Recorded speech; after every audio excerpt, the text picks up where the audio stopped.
موجودة برك في تونس. نمشيو نشوفوا الأجواء في باريس مع عبد السلام ضيف الله. عبدو أهلا وسهلا بك ومرحبا. مساء الخير عادل لك ولكل الحضور الكرام، واجمل تحيه لكل مشاهدي ومشاهدات قناه الحوار التونسي. سيف الله قال مش موجودة كان في تونس، موجودة في أوروبا أكيد، موجودة في فرنسا. كيفاش يتعاطى الإعلام الفساد الرياضي هنا؟ عادل، الفساد جريمة عابرة لكرة القدم في العالم. هنا في باريس حيث أقف لم تخلو ملاعب فرنسا من جرائم الفساد الرياضي، ولعل أبرزها هي جريمة أولمبيك مارسيليا لوام عام 1993، يعني بعد فترة وجيزة بعد تتويجه التاريخي برابطة الأبطال الأوروبية في نسختها القديمة، يتورط الفريق في جريمة فساد رياضي من خلال التلاعب بنتيجة مباراته مع فالنسيان التي بنتيجتها انتصر وبنتيجتها توج بلقب البطولة الفرنسية، لكن بعد ذلك جرد من هذه البطولة، جرد من هذا اللقب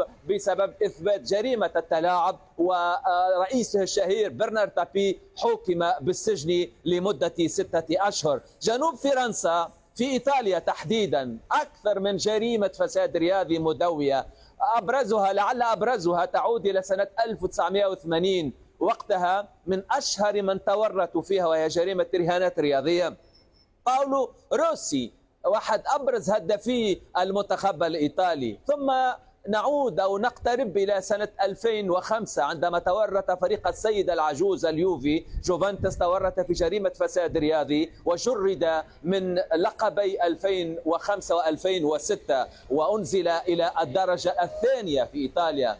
في شمال فرنسا في إنجلترا المدرب سام ألاردايز نعرفه بشكل جيد، عندما عين لتدريب المنتخب الإنجليزي بعد 60 يوما تقريبا من توليه المهمة، تورط في جريمة رشوة، حيث ضبط من قبل مجموعة من الصحفيين تقدموا على أساس أنهم وكلاء لاعبين وقدموا له رشوة تصل إلى 400 ألف جنيه استرليني من أجل تمكين أو أن يقوم يلعب لاعبية في المنتخب الإنجليزي. وقتها كانت الفضيحة المدوية وعوقب سام ألاردايز.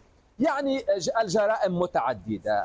الفيفا وما أدراك ما الفيفا، من ينسى جرائم سيب بلاتر الرئيس التاريخي للاتحاد الدولي لكرة القدم الفيفا عندما جرد من منصبه سنة 2015، والتهمة كانت التعامل غير النزيه في التصويت للدول التي تفوز بحق تنظيم المونديال.